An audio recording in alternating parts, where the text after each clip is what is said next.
না? আল্লাহ বললেন পাখির দিকে তাকাও, আওয়ালাম ইয়ারাও ইলাত তায়র, কারণ পাখির মধ্যে নিদর্শন আছে না নাই?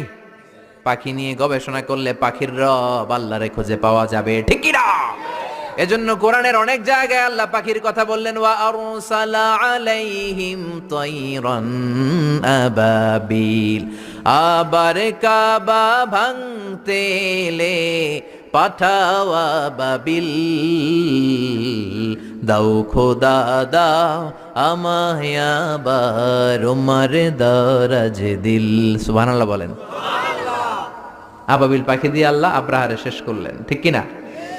এরপর সাইয়েদনা সুলাইমান আলাইহিস সালামের একটা পাখি ছিল, নাম কি? হুদহুদ।